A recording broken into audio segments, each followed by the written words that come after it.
2009.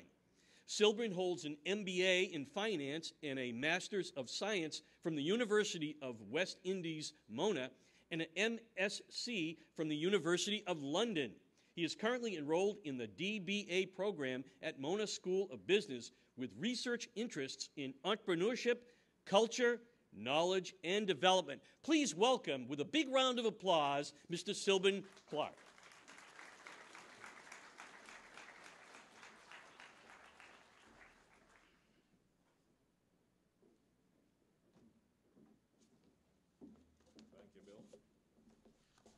Well, I know I'm getting old when people start referring to me as esteemed.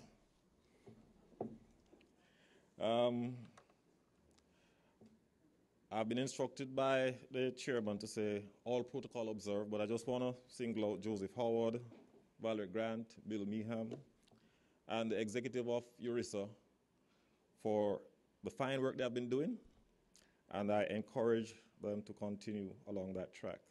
Now, I also noted that we didn't have a prayer on the program this morning, and I hear there's a diversity issue. But I'm going to put a little prayer in the proceedings. May the words of my mouth and the meditation of my heart be acceptable in thy sight, now and forever, O God. I bring you fraternal greetings from one or from several professional societies. To you, URISA. Firstly, from the Land Surveyors Association of Jamaica, where I head their think tank. Secondly, from the Royal Institution of Chartered Surveyors.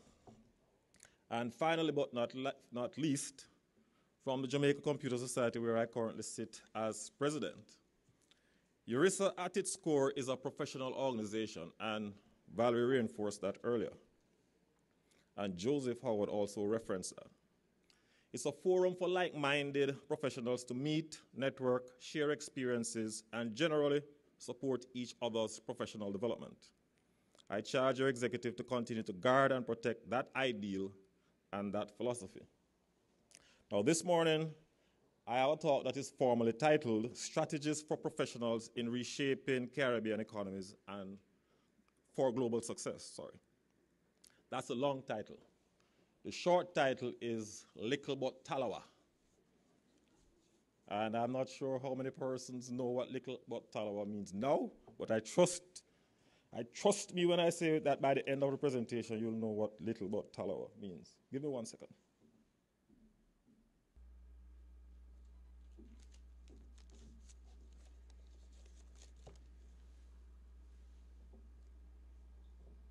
Likkle but Tallawah.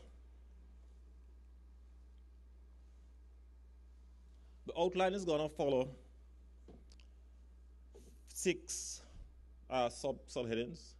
We're going to speak about global shifts and trends towards knowledge-based economies, societies and economies.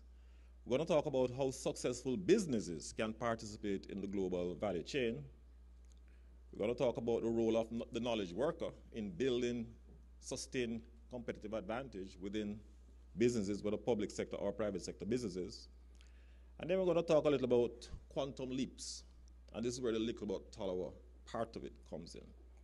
Also called, what I like to call, punching above your weight class.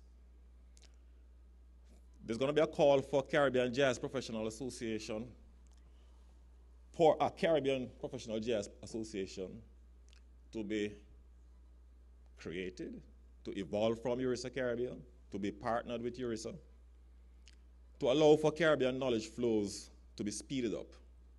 And Mr. Howard mentioned some of the burning things that needs to be done from Caribbean peoples working together more dynamically and more frequently. And finally, I'll recap. How do we assess societal development? And this might not be visible. It's not too visible for me where I am actually. But you can do it many ways potentially. The progressive method is based on what is called human capabilities. And human capabilities theory comes from a fellow called Amartya Sen, an Indian, who has written extensively on it and whose work has been adopted into the UN's Human Development Index. And the Human Development Index is a counterweight to the traditional GDP assessments of national economies. So how do we measure progress? You can either measure it by the amount of books that is produced in an economy, which is the economic method, or you can measure it by the amount of literacy that your society enjoys, which is the human capabilities measure. You can measure it by the amount of internet cables and infrastructure that is laid down, which is the economic measure, or you can measure it by the amount of e-learning that takes place, or e-businesses that takes place based on that infrastructure, which is the human capability side.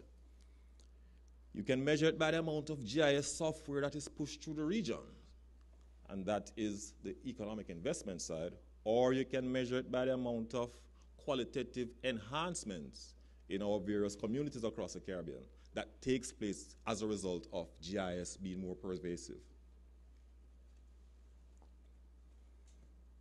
How do we fund development? Well, my thesis, and I think is generally agreed, that the wealth and prosperities of economies, communities, nations are generated by businesses. And these businesses may be public sector businesses, or they may be private sector businesses. Government, on the other hand, their role is to deftly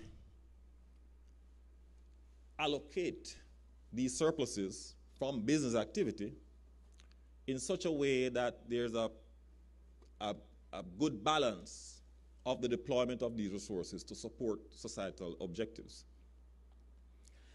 Those societies that are very skilled at doing that and who focus on their human capabilities, their populace, and building that, tend to be the ones also, the research has found, that more often than not are better economic performers.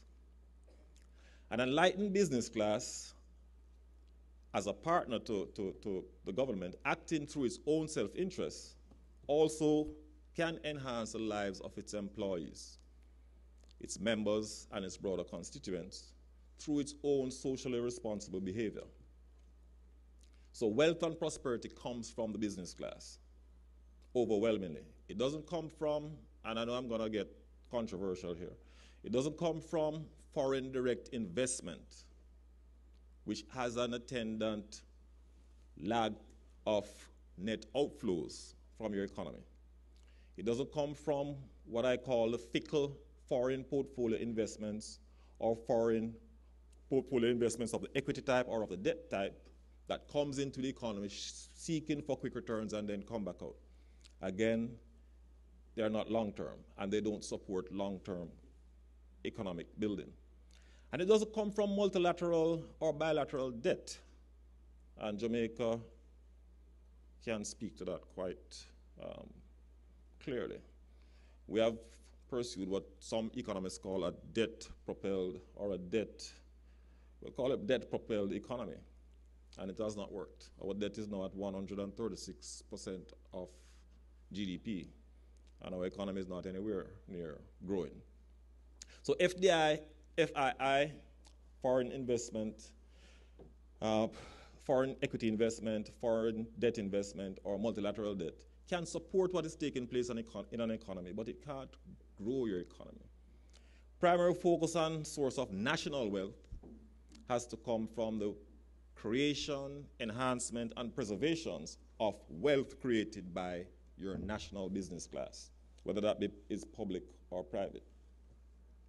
Now, where does the national business class get its resources and capabilities for creating wealth and prosperity?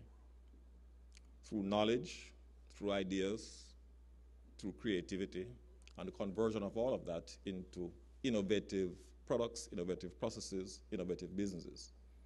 Now, I'm going to get a little theoretical here. I'm going to talk about the resource-based theory or the resource-based view as a way of explaining some of the sustained competitive advantage arguments.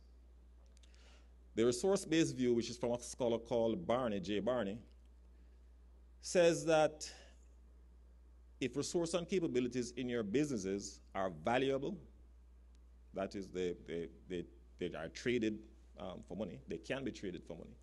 They are rare, unique, they are inimitable, not non-inimitable by the way, it's inimitable, they are not imitatable, And if there's an organizational layer that can take advantage of all of that and build intangible skill sets or tacit skill sets that are not easily copied by other firms, then you should have and enjoy sustainable competitive advantage.